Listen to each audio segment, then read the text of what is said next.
Judaism has always been defined as both a faith and a family or nation. Across history and denominations, rabbis have debated whether Jewish identity is primarily theological belief or ethno-cultural peoplehood. This debate is ancient. Classical rabbinic sources affirmed that Jewish identity endures regardless of belief or sin. Orthodox Judaism views Jews as a covenanted people, where identity is familial and immutable by belief. Being Jewish is a status conferred by birth or conversion, rooted in halakhah, Jewish law. Even a Jew hostile to faith remains part of the people, like a rebellious child. The covenantal bond is not nullified by individual lapses of faith.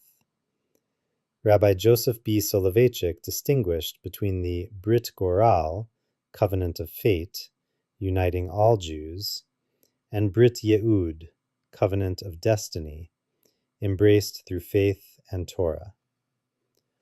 All Orthodox authorities agree that a Jew's status is not lost due to unbelief. Conservative Judaism emerged, insisting Judaism could not be reduced to mere creed or individual ethics.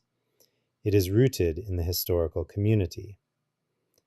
An intellectual forebear, Rabbi Zacharias Frankel, saw the shared heritage, such as Hebrew liturgy, as the symbolic tie that binds Jews across different cultures. This historical view vests authority with the Jewish people, Volk, setting the stage for balancing tradition and change.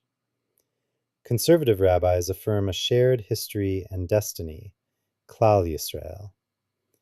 While observance of halakhah is important, the movement holds that belief has never been a litmus test in their synagogues. Practice and belonging are the gateways, meaning one can struggle with belief and still be considered a good Jew. Conservative rabbis generally agree with Orthodox on the basic premise that Jewish status is not gained or lost by personal belief. In the 19th century, classical Reform Judaism initially defined Judaism purely as a religion of universal ethics, explicitly downplaying nationhood.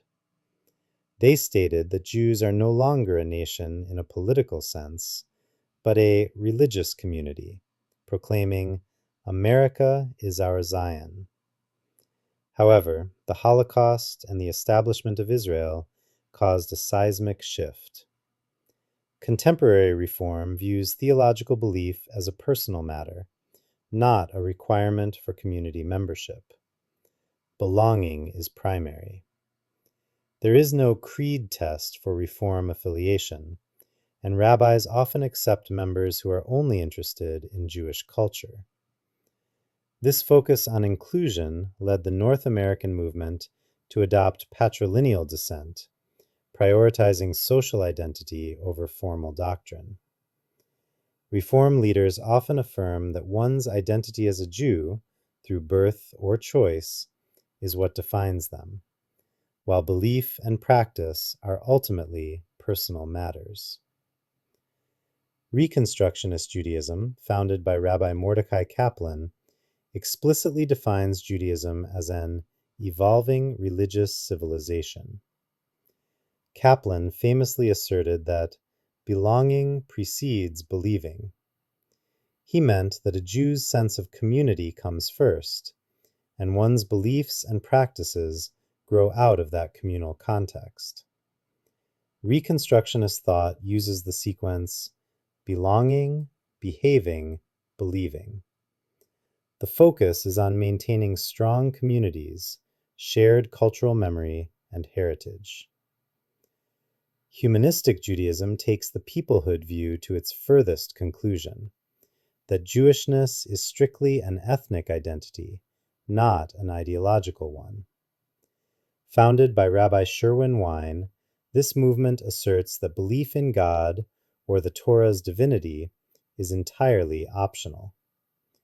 Humanistic Judaism preserves rituals as cultural heritage, but strips them of supernaturalism. They rely on human power and cultural cohesion, believing Jewish endurance was due to human effort, not divine intervention.